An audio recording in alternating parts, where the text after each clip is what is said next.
Hola, ¿cómo están? Buenos días, buenas tardes, buenas noches, buenas madrugadas. He tenido un poquito de problemas para hacer el video porque los últimos que he hecho como que se traba, no se escucha bien la voz y no sé si se vaya a escuchar la voz de manera continua.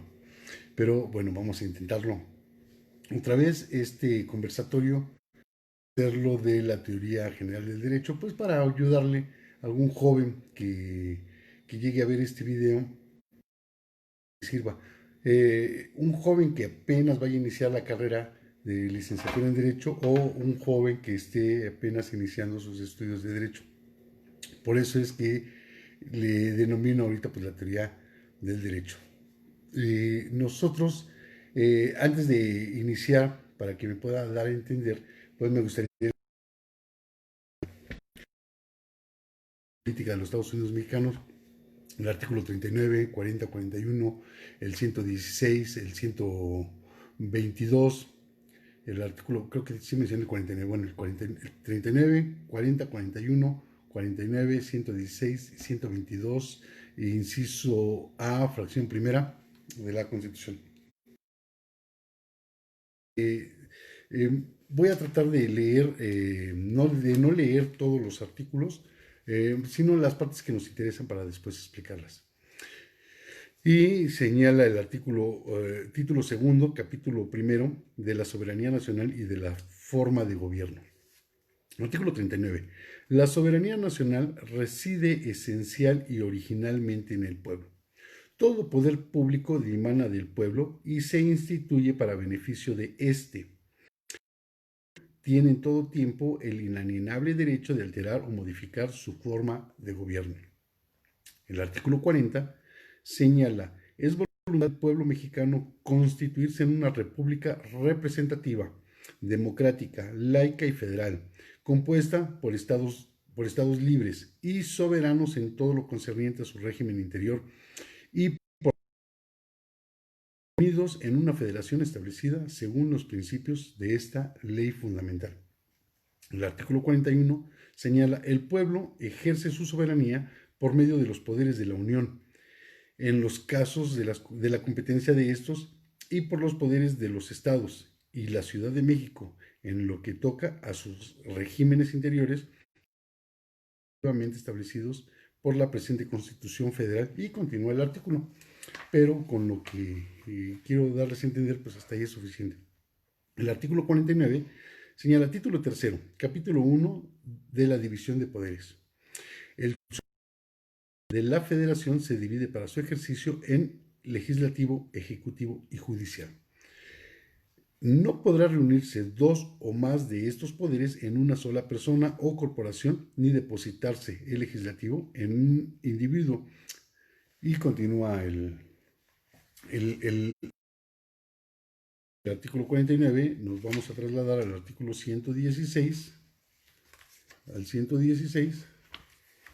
y nos dice el 116, el poder público de los estados, el poder público de los estados se dividirá para su ejercicio en ejecutivo, legislativo y judicial.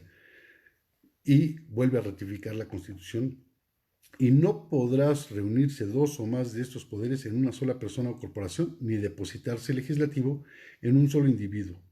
Los poderes de los estados se organizarán conforme a la Constitución de cada uno de ellos, con sujeción a las siguientes normas. Y ya da un catálogo de normas que deben de regirse los estados. El artículo 122 se refiere a la Ciudad de México. La Ciudad de México es una entidad federativa que goza de autonomía en todo lo concerniente a su régimen interior y a su organización política y administrativa. Inciso A. El gobierno de la Ciudad de México está a cargo de sus poderes locales en los términos establecidos en la Constitución Política de la Ciudad de México, la cual se ajustará a lo dispuesto en la presente Constitución y a la base siguiente, fracción primera. La Ciudad de México adoptará para su régimen interior la forma de gobierno republicano, representativo, democrático y laico. La Ciudad de México se dividirá para su ejercicio en legislativo, ejecutivo y judicial. Y vuelve a ratificar. No podrá reunirse dos o más de estos poderes en una sola persona o corporación, ni depositarse el legislativo en un solo individuo. En primer lugar, lo que trata de establecer la Constitución, lo que el constituyente señaló es de que eh, está prohibida la monarquía, es decir, nosotros no vamos a poder tener jamás un rey hasta que no se modifique la Constitución, porque no se puede depositar esos poderes en un solo individuo.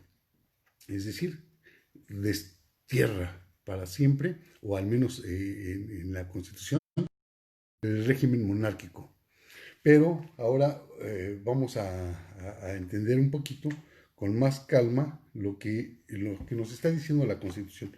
Recuerden que vamos a hablar en este conversatorio de la teoría general del derecho. Puse un pizarrón aquí en donde pues, lo voy a utilizar para poderles explicar. Y ya me había adelantado un poquito para no tardarme tanto. Entonces señalamos el artículo 39, el 40, el 41, 49, 116 y 122, inciso A, fracción primera.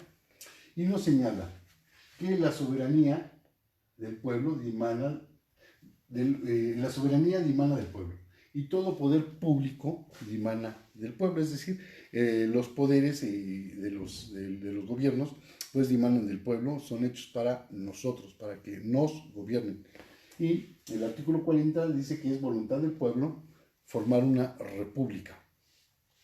El 41 dice que la soberanía se da en los poderes de la Unión, que estamos representados por esos poderes de la Unión. Nosotros decidimos que nos represente. Por lo tanto, tenemos una república representativa, donde ciertos poderes nos representan a nosotros. Por eso es de que votamos para que determinadas personas nos representen ante lo que estamos creando o que creamos.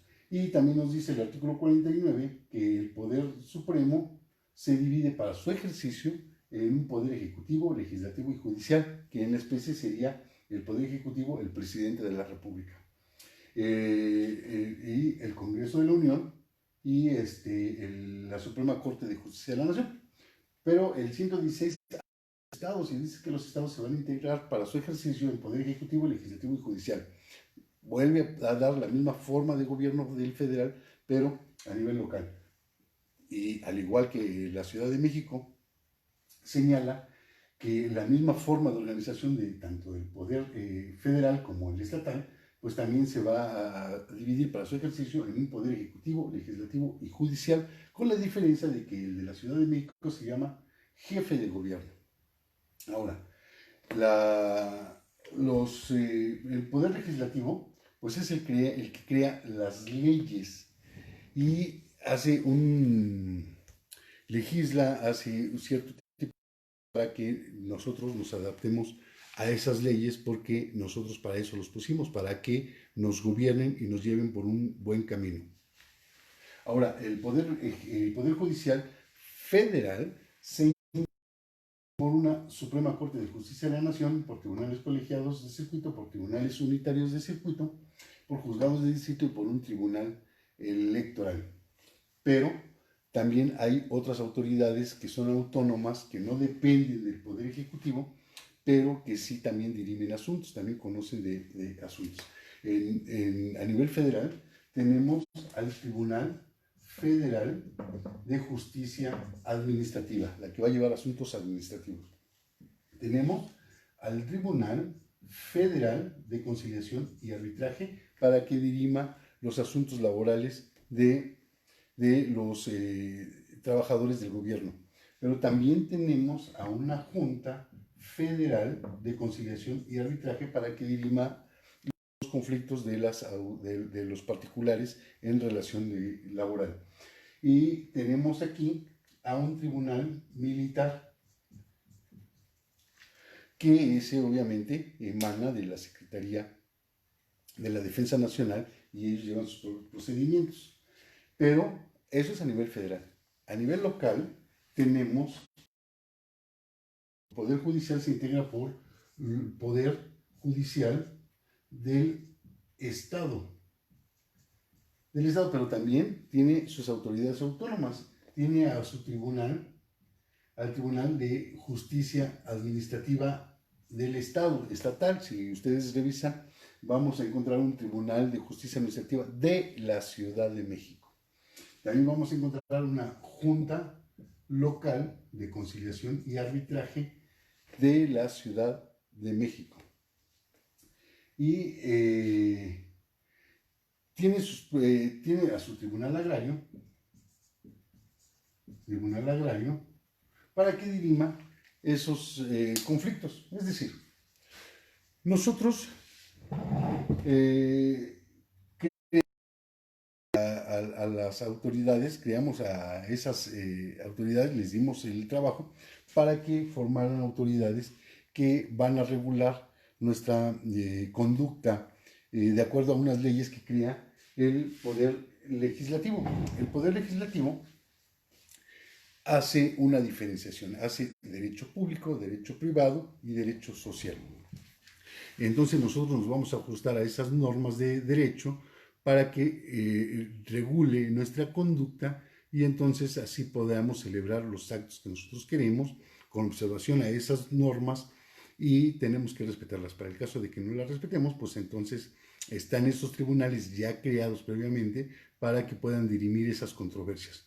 Y tenemos tres: derecho público, derecho privado y el derecho social. Pero ¿qué vamos a encontrar en el derecho público? Tenemos al derecho constitucional. Tenemos al derecho administrativo. Tenemos al derecho internacional público. Tenemos al derecho penal. Tenemos al derecho financiero. Tenemos al derecho tributario. Y tenemos al derecho electoral. Si se dan cuenta, ya tenemos un catálogo de leyes que nos regulan en el derecho público, el derecho administrativo, el derecho internacional público, el derecho penal, el derecho financiero, el derecho tributario y el derecho electoral. En todos ellos el Estado va a tomar parte de esto, por eso se le llama derecho público.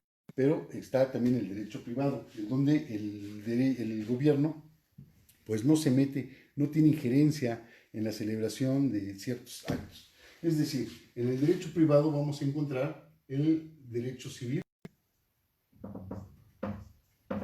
el derecho mercantil, el derecho internacional público y aparte viene el derecho social que vamos a encontrar en el derecho social. Vamos a encontrar en el derecho laboral, el derecho migratorio y el derecho a la seguridad social.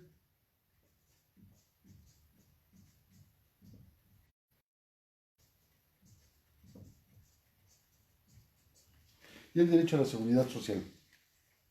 Esas normas que ya se han creado, derecho público, derecho privado y derecho social, pues son normas que previamente el legislador ya construyó, ya elaboró, para que nosotros, observando esa normatividad, pues adaptemos nuestra conducta para poder celebrar contratos, para podernos casar, para poder cumplir con nuestras obligaciones y en caso de que haya un conflicto en esos derechos, pues están ya previamente las autoridades que van a resolver ese tipo de conflictos que nos van a regular bajo dos principios. Uno, bajo el principio de mínima intervención, la mínima, la menos que se pueda, y el otro, que esa intervención se encuentre regulada previamente pues, en las leyes.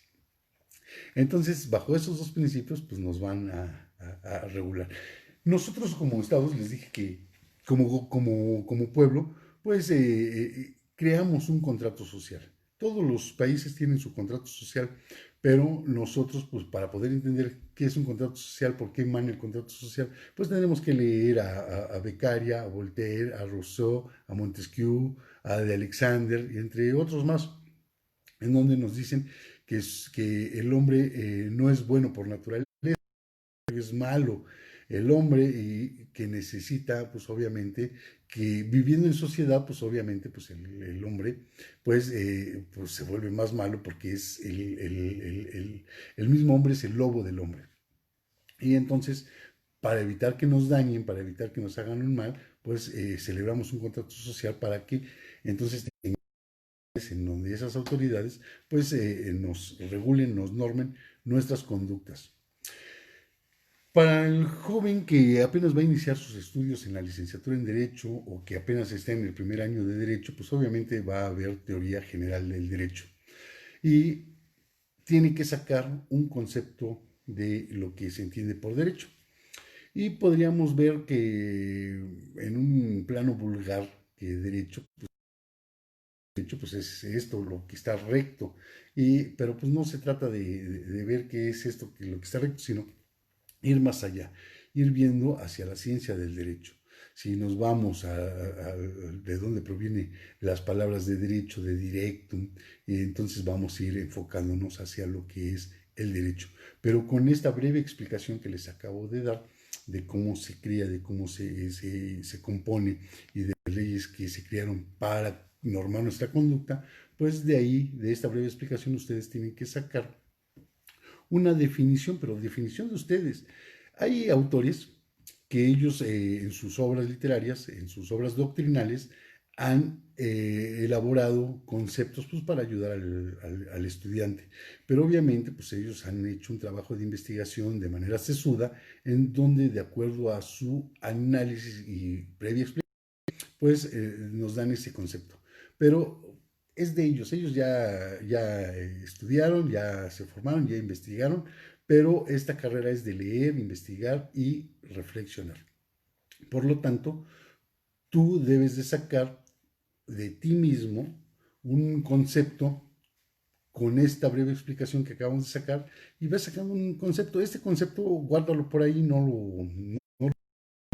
y porque conforme vayas avanzando y vayas aprendiendo o vayas viendo las otras materias, pues obviamente tu criterio a lo mejor va a cambiar de este concepto preliminar que puedes sacar y lo vas a ir modificando, pero además vas a ir cotejando lo que tu concepto que sacaste sin conocimientos o con escasos conocimientos y una vez que adquieras más conocimientos puedes modificar más tu concepto.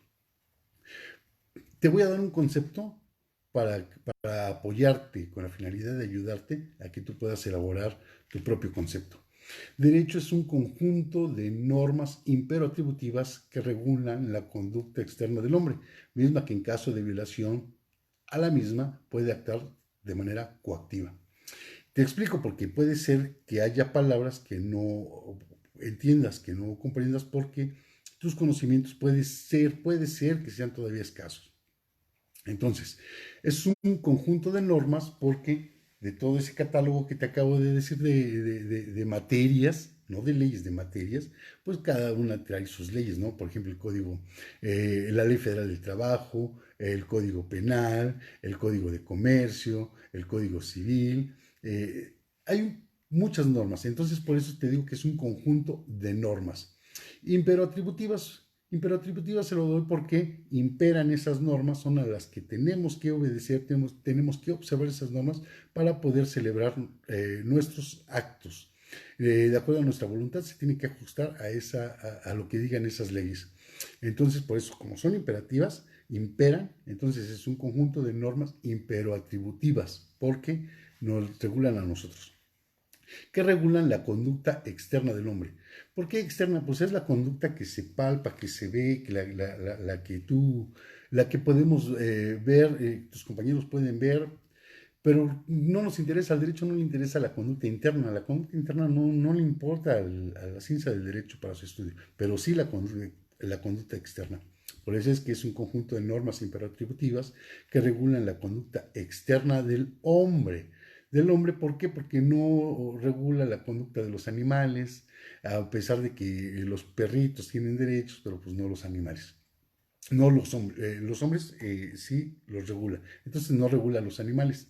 Entonces es un conjunto de normas imperativas que regulan la conducta externa del hombre, misma que en caso de violación o transgresión de la misma puede actuar coactivamente. Es decir, el Estado puede actuar coactivamente.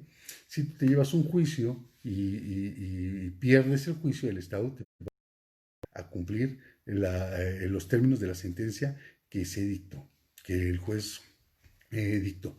Entonces, si tú, por ejemplo, despojas a alguien de sus bienes, pues obviamente la materia penal va a tener vigencia y te va a imponer una sanción, un castigo. Entonces, nosotros nos tenemos que ajustar a esas normas y por eso saqué ese concepto. El derecho es un conjunto de normas imperatributivas que regulan la conducta externa del hombre, mismo que en caso de violación de las mismas puede actuar coactivamente. Pero esa es mi definición, esa es la mía. Yo quiero que a partir de esta breve explicación y con esta definición que yo te estoy dando, pues tú eches a andar tu cerebrito y veas una definición. Aunque no pongas términos jurídicos, trata de sacarla de la forma que tú entiendes, de la forma que tú crees que debe de ser, porque ese concepto pues, te va a ayudar primero cuando estés llevando ya teoría general del derecho, pero te va a ayudar para que empieces a reflexionar sobre un concepto. Entonces, lo único que estoy tratando de hacer pues, es de que ayudarte a que empieces a reflexionar.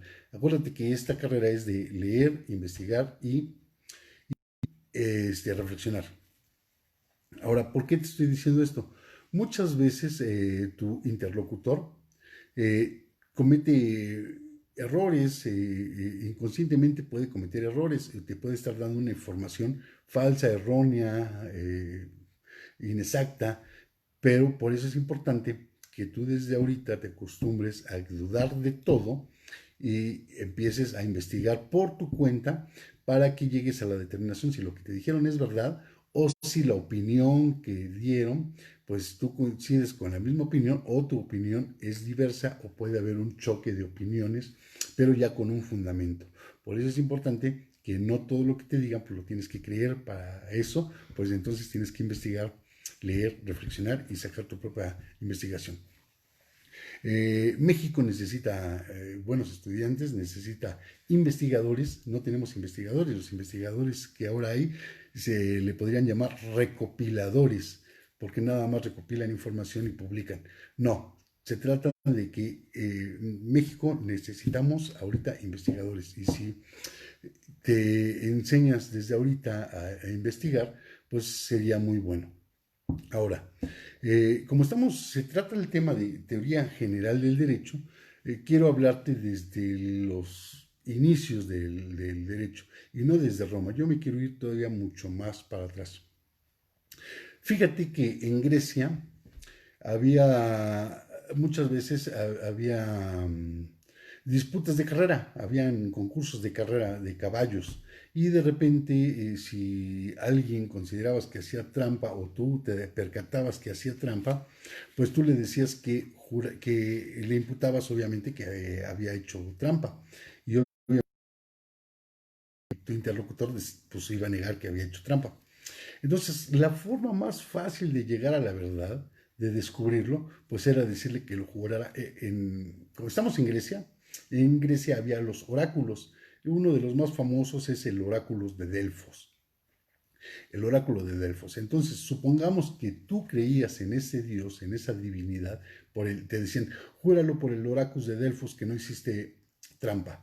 Y entonces la persona, si sabía que había hecho trampa, pues le tenía miedo a que el Delfos fuera a hacerle un daño a él o a su familia por mentir y entonces no se atrevía a jurar. Entonces, al no jurar, pues se entendía que, pues, que sí había hecho trampa y que pues, el otro estaba diciendo la verdad.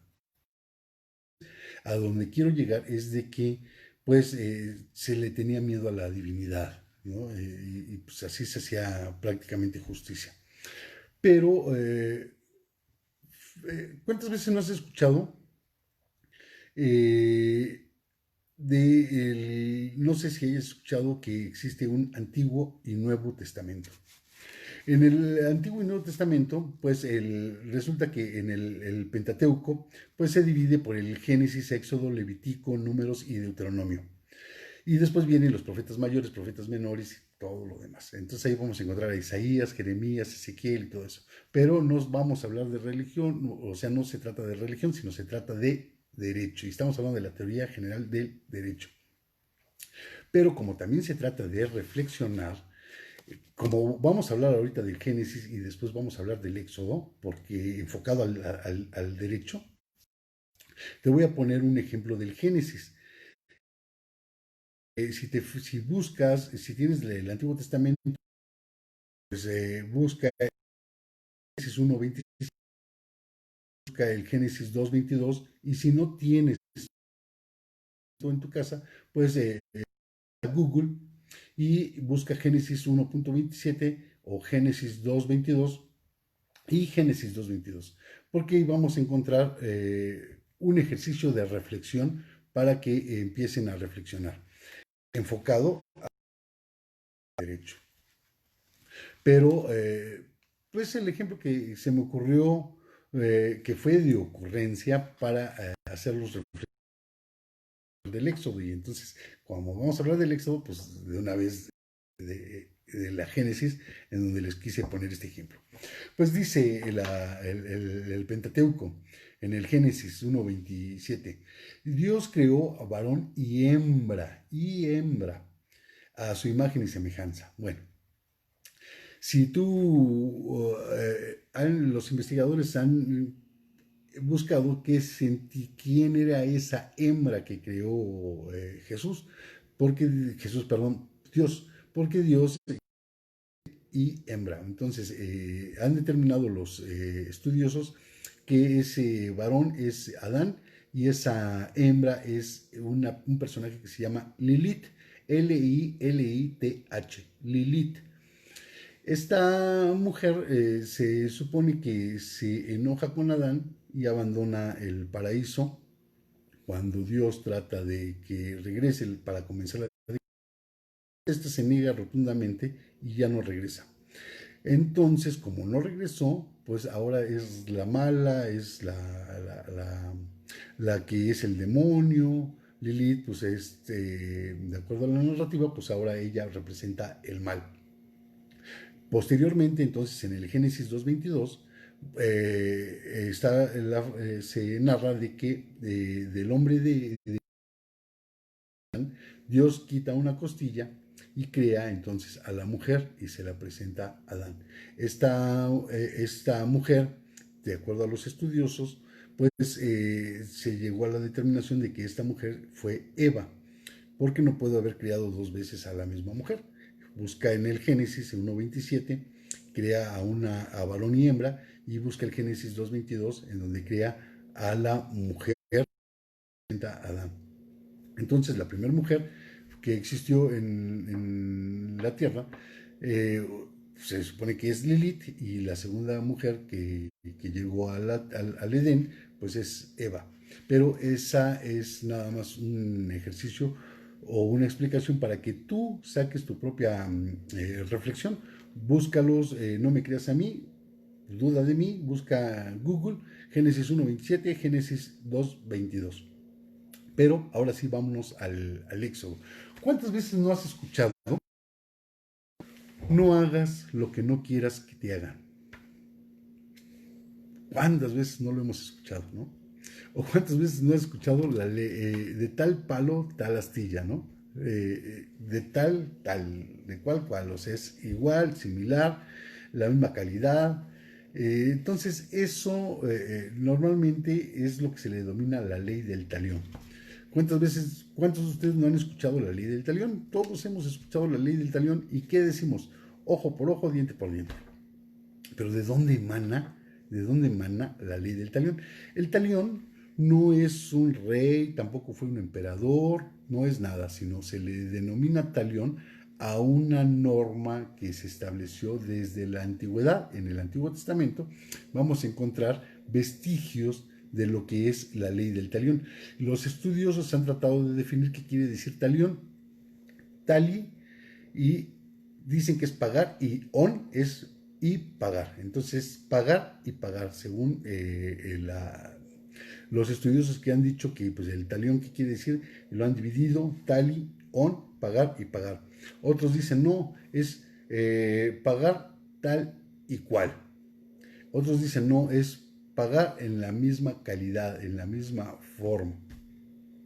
Entonces, como que no se han puesto de acuerdo porque pues, son, obviamente, es un idioma muy, una lengua muy, forma de escritura muy antigua que les ha costado a los estudiosos pues, llegar a un consenso de qué se debe de entender dividiendo el tali y la palabra on para poder llegar a ese consenso. Pero, pues, todo el mundo la conocemos como la ley del talión. La ley del talión nace del Génesis, del Éxodo. Si leemos los párrafos 23, digo 24, 25 y 26, vamos a encontrar en el Éxodo que dice, artículo 23, digo, parágrafo 23, mas si hubiere muerto, el parágrafo 23 se refiere a la ley de esclavos. Había una ley de esclavos en el Éxodo y de eso habla refiriéndose a estos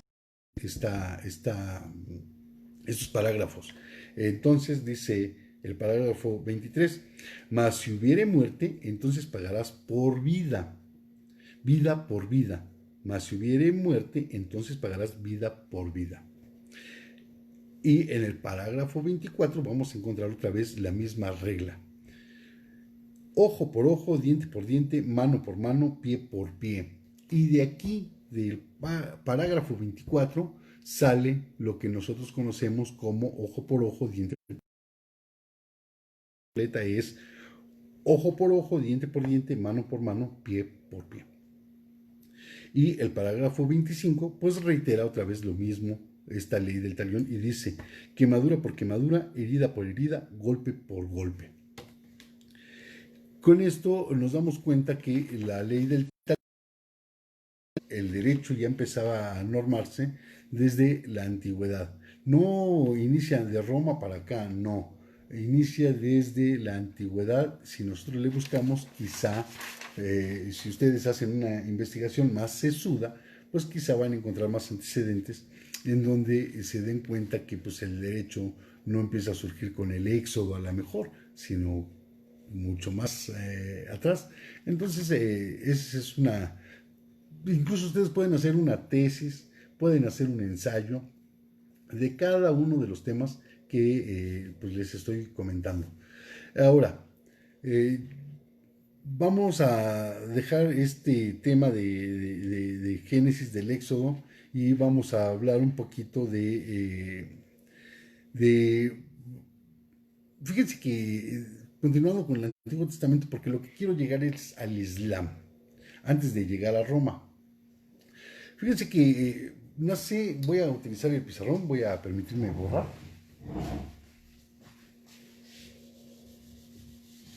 Para que me pueda explicar por qué empieza un cuerpo normativo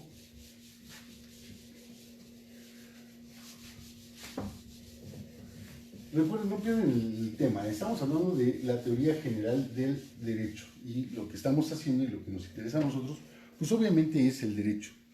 Resulta que nosotros, voy a agarrar mi acordeón. Y resulta que nosotros, primero tenemos aquí a Adán y Eva. Bueno, y Eva. Posteriormente, pues ellos tuvieron un hijo que se llama Caín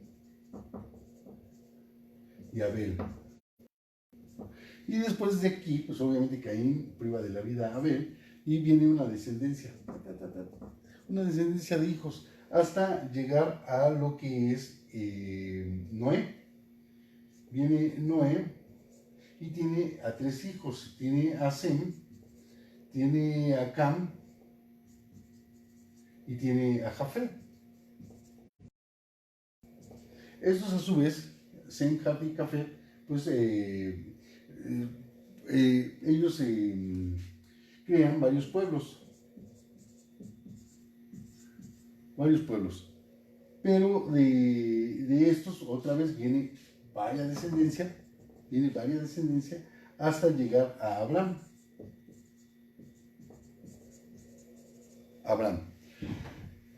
Ya vamos a llegar a lo que son las leyes, porque ese es el camino que hay que recorrer. Entonces, Abraham se casa con su esposa, su esposa Sara, con la que tiene un hijo que se llama Isaac. Pero tiene una esclava, Abraham, que vive con él, y que esta esclava se llama Agar. Y con ella tuvo a un hijo que se llama Ismael. Posteriormente, a petición de Sara, Abraham tiene que correr a Agar y Agar pues, tiene que ir al desierto, y allá en el desierto pues, se va con Ismael, y con Ismael pues obviamente se empieza a hacer su pueblo, y con los árabes.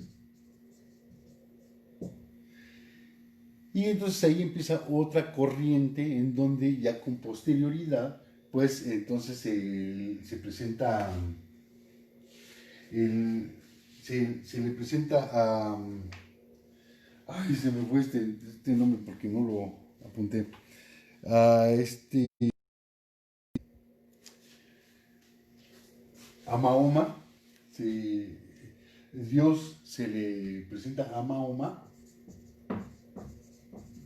y Dios le da unas leyes a Mahoma, se las da verbales y otras escritas. Entonces tenemos aquí que nace el Corán, y después de aquí viene la Torah, y viene después la Sharia, vienen las Sunas, y vienen los Quillas.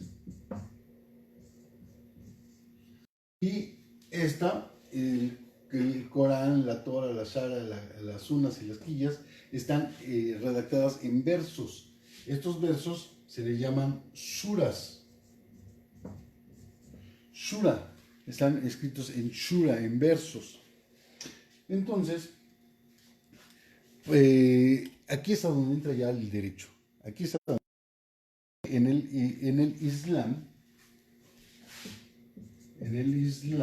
Recuerden que el Islam es un órgano político económico. Su sistema de leyes se rigen por el Corán, la Torah, la Shaira, las Sunas y las Quillas, que están hechas en verso. Ellos interpretan la ley de su Dios. Entonces, de ahí hacia el Islam, su tipo de normatividad, su tipo de leyes, pues son obviamente las religiosas a partir del Corán.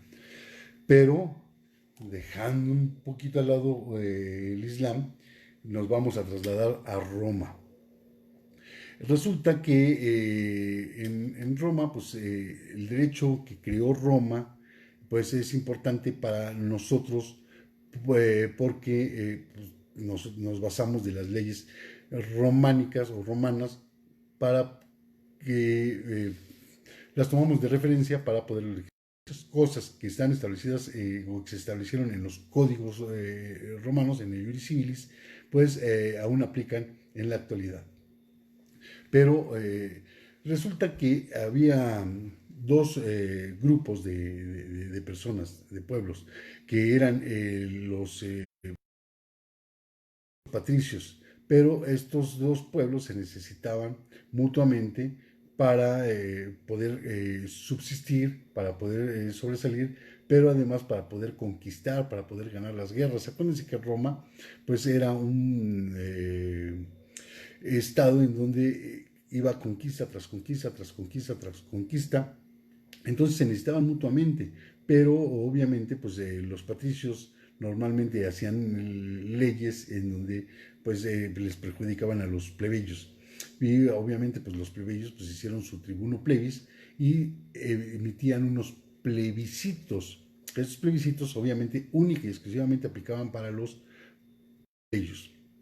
Y con posterioridad se creó una ley denominada Hortensia, y esta ley Hortensia llegó con el paso del tiempo que esos plebiscitos también aplicaran para los a continuar con esta redacción. Entonces, voy a borrar esto para poderles hacer un listado de las leyes de Roma, en donde ya viene un derecho positivo. ¿Cuál es el derecho positivo? El derecho que está escrito, el derecho que lo podemos leer, que podemos ver y tener constancia de ello. Entonces, en su derecho positivo, pues empieza con los, empieza con los plebiscitos.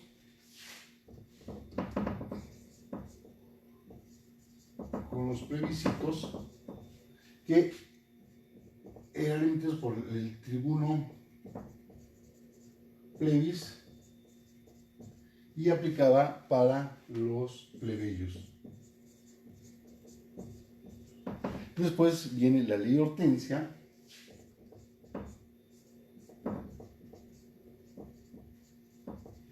que obligó a que los plebiscitos también le aplicaran a los patricios. Entonces, obligó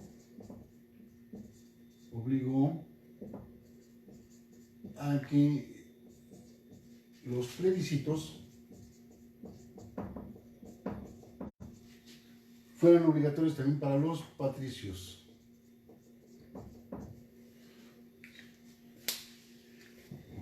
Había una lege rogatae. ¿Qué eran las leges rogatae? Las leges rogatae era una especie de comicios en donde el magistrado pues los emitía, y aquí en estas leges rogatae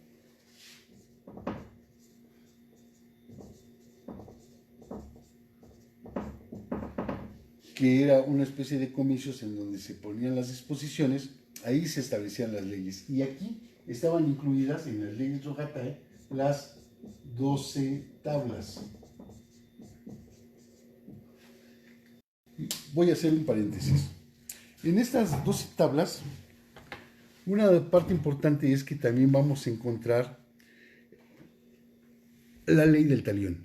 La ley del talión también la encontramos en las 12 tablas, pues, pero está dividido en 12 libros. Inicialmente las 12 tablas fueron 10 tablas que crearon entre los plebeyos y los patricios. Pero como encontraron fallas en las 10 tablas, pues crearon la tabla 11 y la tabla 12 con posterioridad, que venían a suplir las deficiencias que tenían esas primeras 10 tablas. Entonces estaban conformadas de la siguiente forma. De la tabla 1 a la tabla 2, fíjense nada más lo inteligente que eran los romanos, porque fíjense en los conceptos que les voy a dar, fíjense cómo viene su listado. De la tabla 1 a la tabla 2 regularon el derecho procesal, incluyendo la organización judicial. En el derecho tercero, en la tabla tercera, estaban los medios de ejecución de esas resoluciones judiciales. En la tabla cuarta se refería a los poderes del padre sobre los hijos. En la tabla quinta trató de la herencia y la tutela. Fíjense nada más desde qué años ya se hablaba de la herencia. Y la tabla sexta se refería a la propiedad y la posesión. La tabla séptima consagró los derechos reales. Fíjense que ya desde aquella época había derechos reales, lo que hoy llamamos como la servidumbre, o lo que es la servidumbre.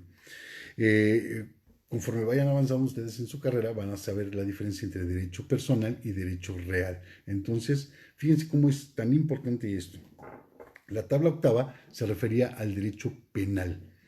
La novena tabla se refería al derecho público con relación de los enemigos, normaba esas situaciones. Y la décima tabla consagraba el derecho sagrado. Obviamente la tabla 11 y la tabla 12, como les dije, pues regulaba todas las deficiencias que tenían las primeras 10 tablas. Después de aquí, después de estas leyes datae, ya viene un derecho más puro, más profesional. Si bien es cierto, todos fueron profesionales porque todavía los observamos, pues ya viene aquí un iuris civilis adiuvandi. Y en esto, aquí es con estas leyes con las que se resolvían los asuntos. El iuris civilis adiuvandi. Entonces tenemos el iuris civilis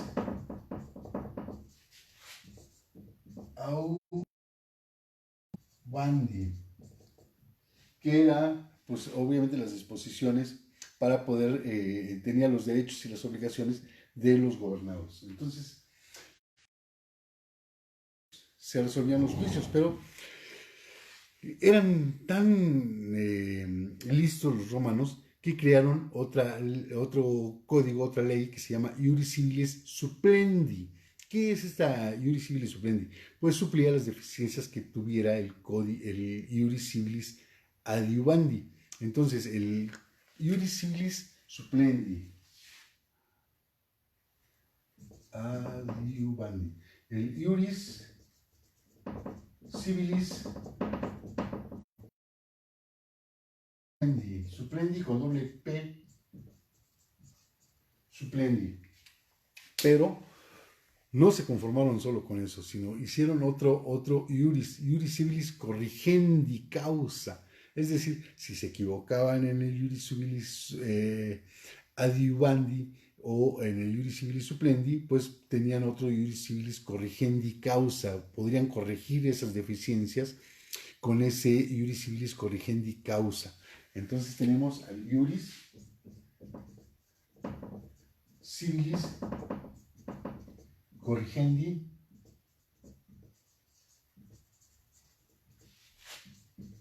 causa. Entonces ya tenemos el plebiscito, la ley de Hortensia, el lege rogatatis datae, el iuris civilis adiuvandi, el iuris civilis supplendi y el iuris civilis corrigendi causa. Pero también encontramos la jurisprudencia. ¿Y qué era la jurisprudencia en aquellos tiempos romanos? En aquellos tiempos romanos, bueno, pues eran las opiniones que emitían los juristas sobre aspectos de derecho, pero además se les otorgaba el carácter de doctrinal. Entonces tenemos a la jurisprudencia. Jurisprudencia. Pero nada más tenían un carácter doctrinal.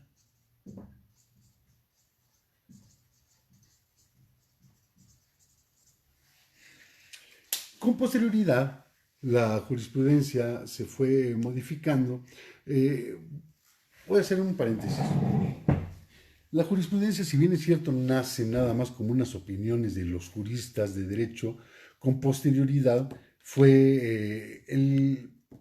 inicialmente los únicos que podían interpretar la ley eran los sacerdotes, y los sacerdotes le transmitían el conocimiento a sus herederos para que ellos pudieran entonces continuar con esas opiniones jurídicas de saber cómo se resolvían los asuntos.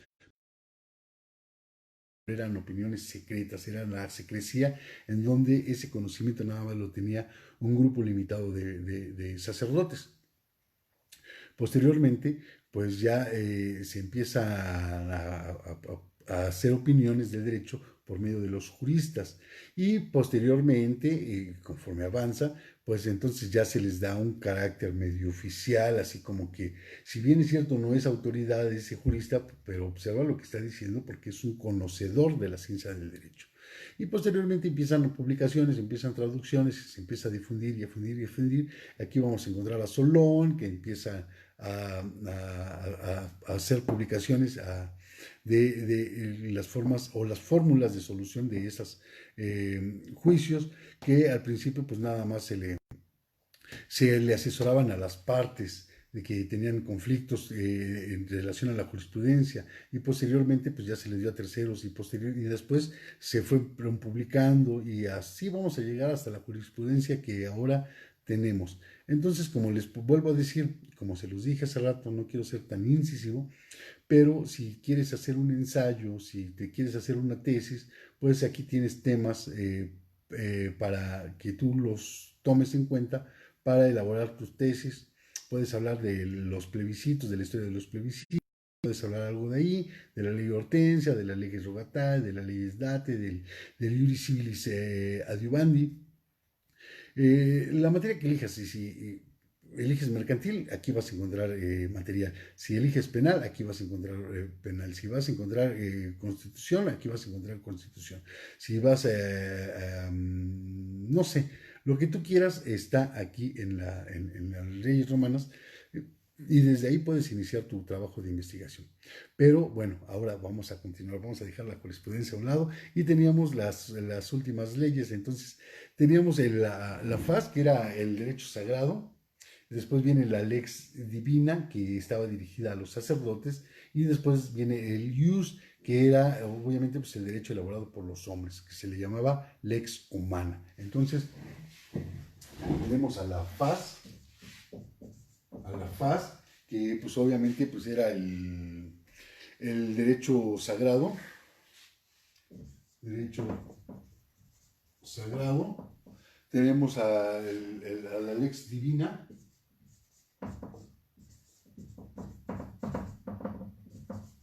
que era para los sacerdotes, y tenemos con el ius, que era el derecho elaborado por el hombre,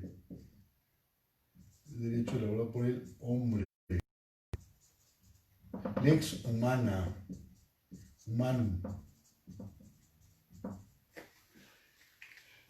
Pero pues no nada más queda ahí, porque tenemos también las edicta, las mandata, las decreta, las descripta, que son otras,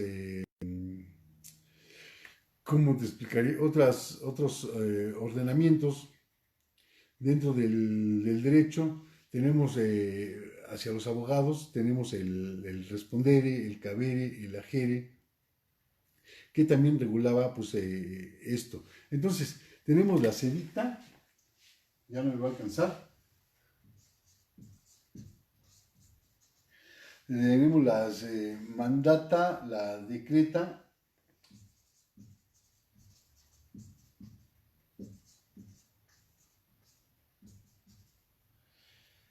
y tenemos la descripta.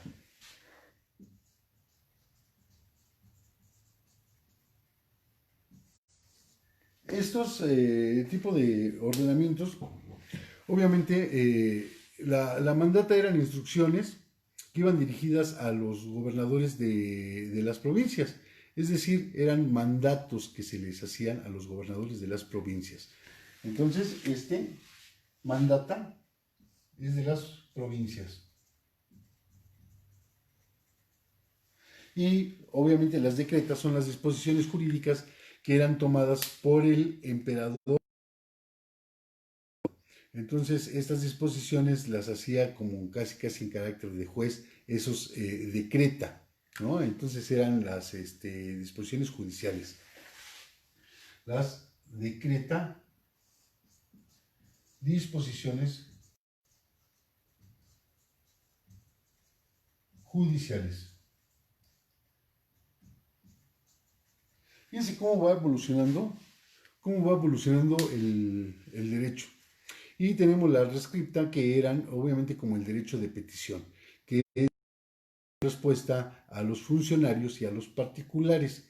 La rescripta entonces la podemos tomar como asemejándola a la actualidad, a la época contemporánea, como el derecho de petición. Entonces eran respuestas del emperador.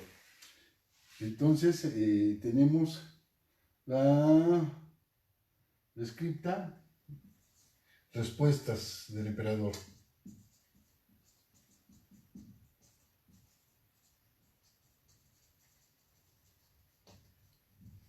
Eran las respuestas del emperador, y edicta, que eran los edictos de los magistrados que donde hacían los comunicados a los diversos pueblos.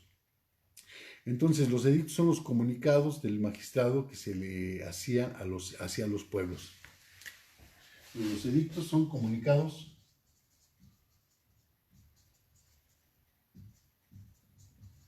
a los pueblos. Pero ahora tenemos, eso era por parte de las autoridades. Pero ¿qué pasa con los abogados? Bueno, los abogados tenían unas figuras como el respondere, el cabere, el agere y el escribere, que quiere decir el respondere, el cabere, pues redactar documentos, y el agere es asistir a las personas en litigio, y escribere era la elaboración de documentos doctrinales de derecho. Entonces tenemos, a ver si me alcanza, entonces tenemos al respondere,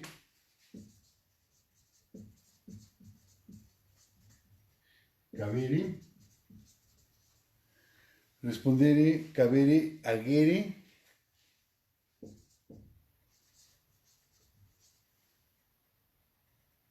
y tenemos las escribere.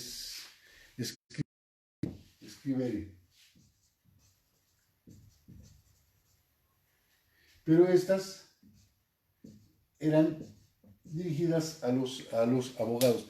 Posteriormente, con el tiempo, esta respondere, cabere, agere y escribere se regularizó, se normalizó y se le dio un carácter oficial para los abogados. Esta edicta, la mandata, decreta y rescripta se les llamaban constituciones imperiales. Entonces, estas las vamos a tomar como constituciones imperiales.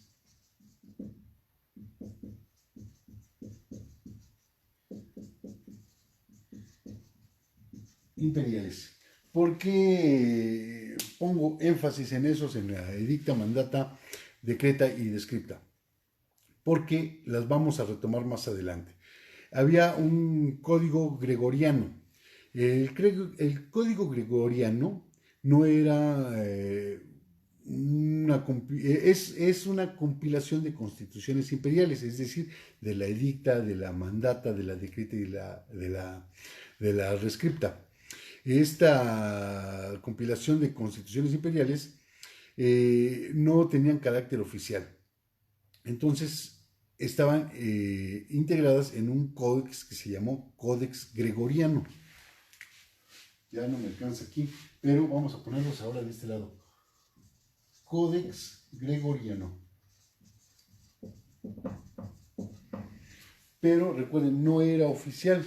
Pero tenemos otro códex que se llama Codex Hermogenianus. Este también era una compilación de esas constituciones imperiales. El Codex Hermogeniano. Codex Hermogeniano. Y después viene con el tiempo, pues, otro códex que se llamó Codex Teodosiano. THE, Teodosiano. Y el código teodosiano, pues es importante porque fue la primer codificación ya oficial. Entonces, de esas constituciones imperiales, pues esa compilación de constituciones imperiales ya se hizo de manera oficial, que están publicadas en el código teodosiano. Entonces, el códex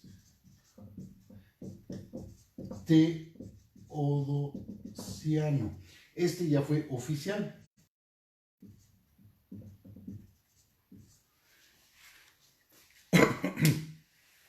Ya vamos a terminar con Roma. Pero después surgieron unas novelas las novelas teodosianas, que modificaban que se encargaban de plasmar ahí las modificaciones en materia patrimonial y testamentaria. Entonces vamos a tener la novela teodosiana. Novela teodosiana. Viene novela teodosiana, que como te dije, pues encargaba de plasmar las modificaciones en materia patrimonial y testamentaria. Y después tenemos las novelas post-teodosianas. Estas novelas post-teodosianas se distinguen porque reunieron compilaciones de las constituciones imperiales de los emperadores, tanto de Oriente como de Occidente. Déjame, ahorita te explico qué hay entre Occidente y Oriente. Entonces, vamos a ver qué es las novelas post-teodosianas. ¿Vale? Novelas post-teodosianas. Resulta que Roma empezó a crecer bastante porque iba conquistando pueblos y pueblos y pueblos y pueblos y pueblos y que se dividió a tal grado que pues llegó un emperador, el emperador Teodosiano, que a Roma lo divide en Roma de Oriente y Roma de Occidente. Entonces, sus hijos, uno en Occidente y el otro en Oriente, pues sacaban sus propias constituciones imperiales. Y las novelas post-teodosianas pues reunieron, hicieron la compilación de las constituciones de estos emperadores, tanto del Oriente como de Occidente. Y por último, ya por último, tenemos el Iuris Civilis. Entonces, aquí en este Iuris Civilis venía una compilación, pues estaba compuesta por el Código Justiniano, que el Digesto o Pandectas, por las Institutas y las novelas. Este Iuris Civilis, que tenía esa compilación, ese compuesto del Código Justiniano, pues se dividía el Código Justiniano en 12 libros. El Digesto o las Pandectas, pues no son otra cosa más que citas de grandes juristas que están plasmadas en 50 obras o digestos. Entonces, el digesto se compone de 50 libros y en esos libros estaban las citas de los juristas de renombre. Entonces, tenemos el Iuris Civilis, pero ya como Iuris Civilis, ya este es el final. Ese es Iuris Civilis. Y el código estaba conformado por 12 libros que voy a borrar todo esto porque ya no me alcanza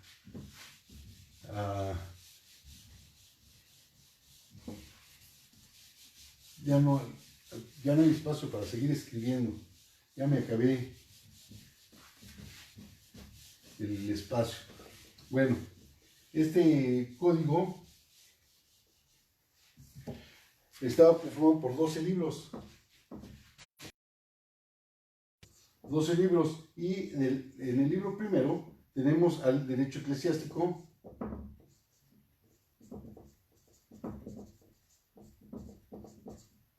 y tenemos del 2 al libro octavo, tenemos al derecho privado,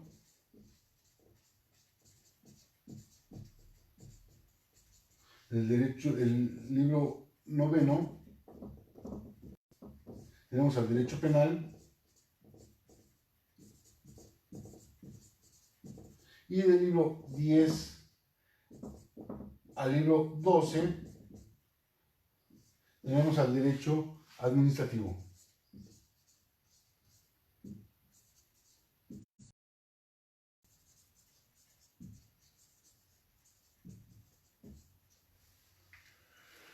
Como verán, ya para esa época, pues ya teníamos ese Iuris Civilis que tenía se cortó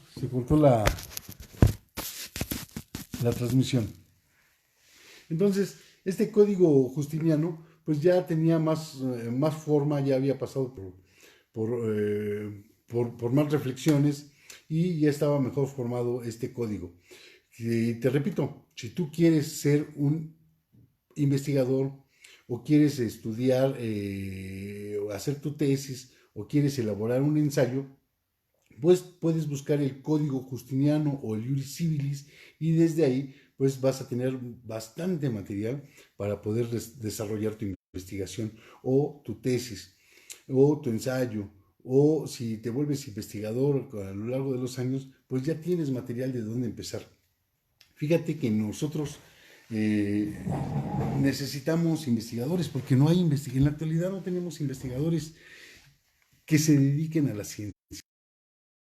que son recopiladores de información. Nada más buscamos, vemos alguna información, la recopilamos, la ponemos en nuestros trabajos de investigación y entonces con trabajos de otros hemos hecho nuestras investigaciones.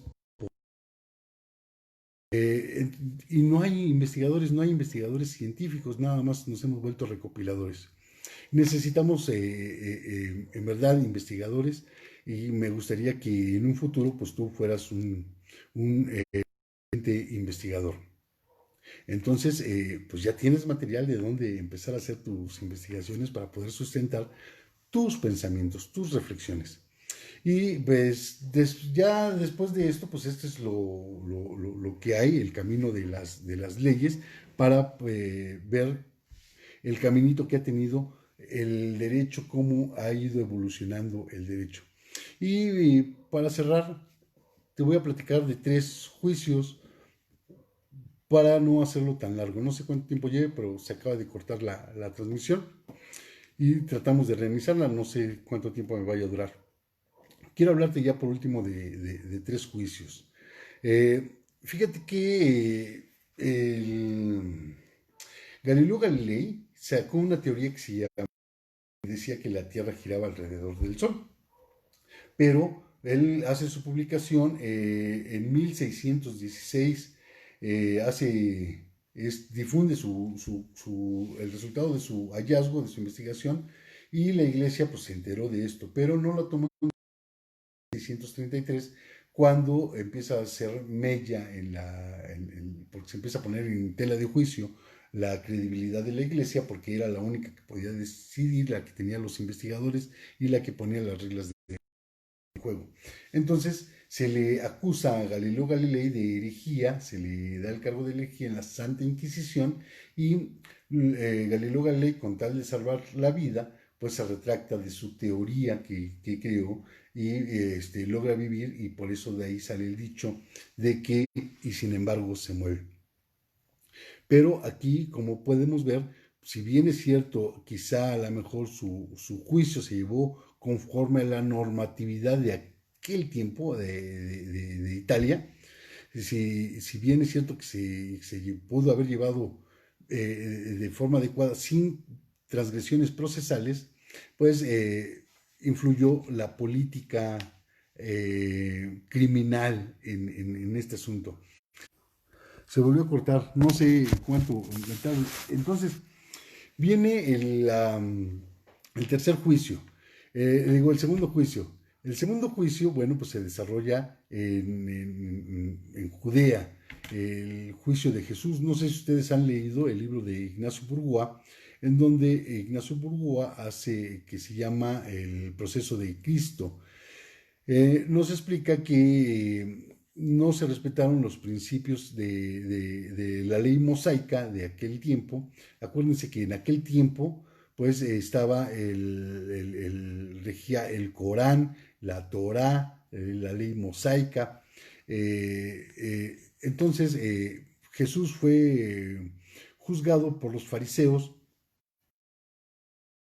se lleva un juicio con supuestamente violaciones procesales, porque pues según Ignacio Burguán nos dice que a Jesús se le debió de haber juzgado durante el día, no a Jesús se le juzgó en un juicio sumario en el ocaso, en donde no estaban reunidos todos los fariseos que lo estaban acusando, que hubo testigos falsos y que como la condena que se le dictó fue la pena de muerte, pues tenía que ser homologada por el gobierno romano.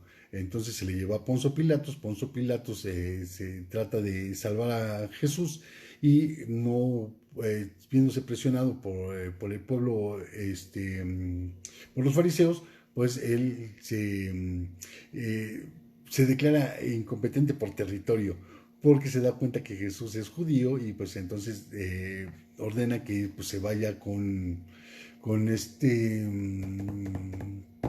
ay, se me fue el nombre. Se me fue el nombre de este otro gobernador. Bueno, pero cuando ya llega con este otro gobernador, ahí empieza con H. Bueno, también se declara incompetente y se lo regresa a Poncio Pilatos. Entonces Poncio Pilatos azota a Jesús, le pone la corona de espinas y pues obviamente pues el pueblo pues no quiso. Entonces hace ese análisis, pero él considera que hubo muchas transgresiones procesales, pero yo te voy a hablar que hubo a lo mejor de una flagrancia, cuando lo están cuestionando los fariseos. Acuérdate que el juicio se llevó en la casa de Anás y de su suegro. Eh, eh, entonces, cuando lo interrogan, le preguntan que si él era el Dios, y él dice que sí, que era el Hijo de Dios, y en ese momento, pues obviamente, incurrió en blasfemia, y pues las leyes de aquel entonces, pues ordenaban pues que si era penado y pues, se le tendría que sancionar con la pena de muerte. Pero cuando lo llevan con Poncio Pilatos, a Poncio Pilatos también le ratifica que sí, que era el Hijo de Dios, y obviamente vuelve a cometer la transgresión a la ley por segunda ocasión, y obviamente si se dan cuenta de la historia, nunca fue homologada la sentencia que dictaron los fariseos en Judea por Poncio Pilatos, nunca la homologó, sino él ordena que se le prive de la vida porque ante él también cometió ese delito de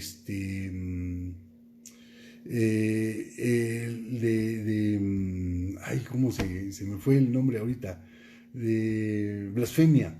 Se cometió el delito de blasfemia, y pues entonces Jesús fue condenado a ser crucificado. Pero está bien el análisis que hace Ignacio Bourgois, pero sin embargo mi opinión es de que tanto con los fariseos como con Poncio Pilatos, pues cuadra el tipo penal por el cual se le estaba juzgando a Jesús, porque lo hace en flagrancia ante las autoridades, en presencia de las autoridades, independientemente de las violaciones procesales que pudo haber habido en aquel tiempo. Sin embargo, todos estamos de acuerdo, o todos están de acuerdo, que sí acepta, y yendo en contra de las leyes que imperaban, las leyes religiosas que imperaban en ese momento, pues que efectivamente, pues le cobra vigencia la imputación que se le hacía a Jesús. Y el último juicio. Vámonos a trasladarnos hasta Grecia, en el de Sócrates. Resulta que Sócrates, filósofo, pues le enseñaba el ejercicio de la mayéutica a los jóvenes. Tú, si tenías dinero, pues le podías encargar a Sócrates que dijo, y él lo educaba enseñándole filosofía por medio de la mayéutica. ¿Qué es este ejercicio de la mayéutica? Pues hacían interlocuciones en donde iban haciendo reflexiones de lo que considerabas que era bueno, que considerabas que era malo, y así haciendo preguntas y respuestas, pues iban llegando a un consenso hasta llegar a obtener un conocimiento superior. Entonces Sócrates era un especialista. Sócrates le enseñó a Platón, a su vez le enseñó a Aristóteles, y Aristóteles a su vez le enseñó a Carlomagno. Así se da la reglita. Pero Sócrates, a pesar de que le enseñó a mucha gente, pues obviamente se dice por ahí que en contra de Sócrates, pues se le abrió este proceso diciendo que era una mala influencia para los jóvenes, y Sócrates se defiende por él mismo, y a final de cuentas termina siendo condenado a beber el veneno.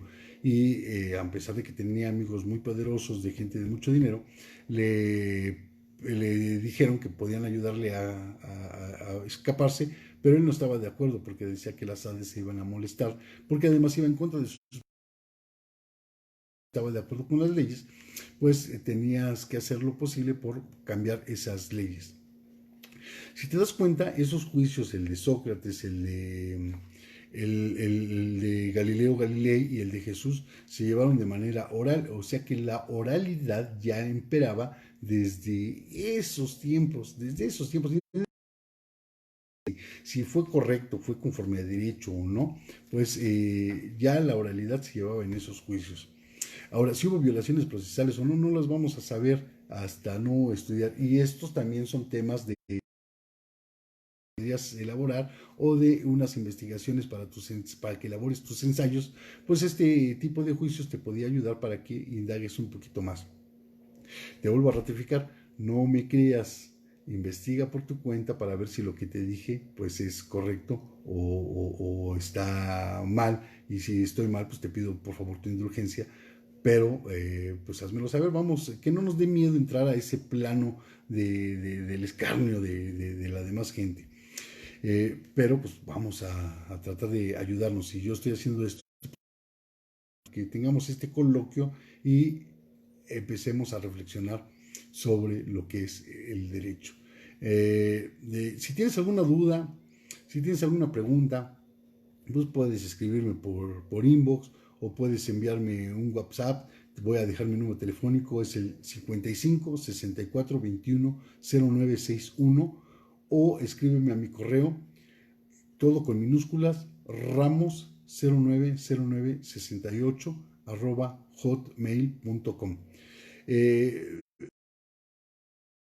Gusto platicar contigo. Espero que nos volvamos a ver en otra ocasión.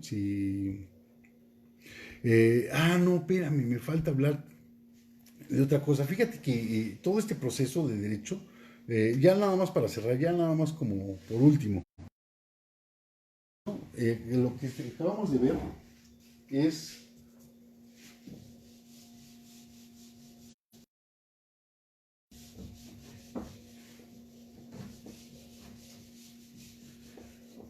pasamos por un proceso de venganza privada.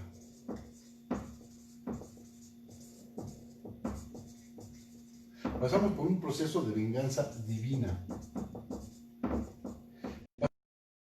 de venganza pública, y pasamos por un proceso de un periodo humanitario.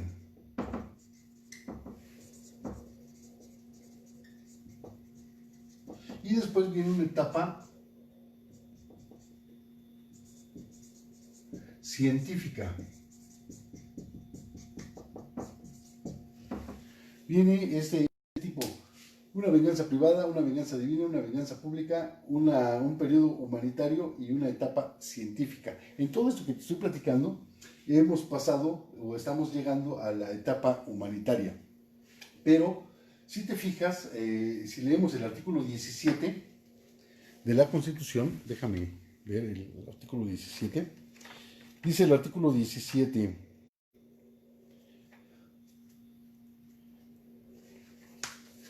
te voy a leer nada más el inicio, que esa es la parte que me interesa. Ninguna persona podrá hacerse justicia por sí misma ni ejercer violencia para reclamar su derecho. ¿Te acuerdas que estábamos hablando de la ley del talión? Pues la Constitución veda ese tipo de venganzas privadas y lo manifiesta, lo plasma en el artículo 17 de la Constitución. 17 constitucional. Pero si leemos el artículo 21, párrafo tercero de la misma Constitución, vamos a buscar el artículo 21. El artículo 21, párrafo tercero, dice: la imposición de las penas, su modificación y duración son propias exclusivas de la autoridad judicial. Es decir, ya no se permite, ratificando esto, públicas. Artículo 21, párrafo tercero de la Constitución. Entonces, pues ya se refiere, ¿te acuerdas que viene la época de la Ilustración, cuando la iglesia nos tenía socavados, en donde no nos dejaba pensar, no nos dejaba hacer investigaciones, siempre y cuando, o podíamos escribir siempre y cuando respetáramos el dogma establecido por la iglesia, de acuerdo a sus leyes de la iglesia, y después de ahí para allá todo lo que quiera? Pero llega René Descartes y dices: no, espérate, es que no puedes hacer una investigación sí siempre vamos a respetar el dogma. Entonces vamos a hacer una separación, el dogma de este lado y el pensamiento de este lado. Primero pienso, luego existo. Llega René Descartes y dice, no, no, espérense, vamos a separar, esta es la religión y esto es para acá, en la etapa de la ilustración. Entonces, ahí es a donde se empieza, vienen una serie de grandes pensadores en donde dicen, a ver, vamos a separar lo que es el dogma, porque somos muy religiosos, vamos a separar el dogma y vamos a separar el conocimiento para ver hacia dónde nos lleva. Entonces se le llama época de la ilustración porque nos empiezan a ilustrar. Y de ahí vamos a encontrar a Beccaria, a Voltaire, a Rousseau, a Montesquieu, a de Alexander y a una serie de, mm, de pensadores que tenemos necesariamente que estudiar. La materia que si estudias ingeniería, si estudias medicina, si estudias arquitectura, si estudias licenciaturas, si estudias economía, si estudias ciencias políticas, lo que estudies tienes que pasar por esos pensadores. Entonces esa etapa se le llama la etapa humanitaria. Pero viene también después la etapa científica, porque vienen métodos de investigación, empiezan a tener métodos en donde ya viene la cientificidad. Eh, ya nada más era lo último que se me estaba pasando para poderte decir, y ya después con posterioridad, si tenemos tiempo y tenemos la oportunidad, se dan los tiempos, pues quiero hablar de de estos pensadores para ver cómo fue evolucionando su pensamiento. Espero que te haya gustado, ojalá que me haya dado a entender y bueno, pues aquí estamos, ya te dejé mi número telefónico, ya te dejé mi correo, box, si quieres, si tienes alguna duda, alguna pregunta, con mucho gusto te ayudo, todo de manera totalmente gratuita, sin ningún centavo. La finalidad de esto no es cobrar, no es ganar nada, sino nada más poder ayudar a alguien. A lo mejor a ti no te sirve, pero habrá alguien que a lo mejor le sirva como inducción. Si nos da tiempo, como te dije, después hacemos otro videito y espero que no sé cómo se vaya a escuchar, ojalá ya tenga fluidez en el audio y no se haya estado parando, porque ahorita ya ves, se me cortó como 3 veces. Bueno, ya para no alargarme, pues nos vemos hasta la siguiente ocasión, tu amigo Ignacio Ramos, y pues a ver cómo se escucha. Nos vemos hasta la próxima.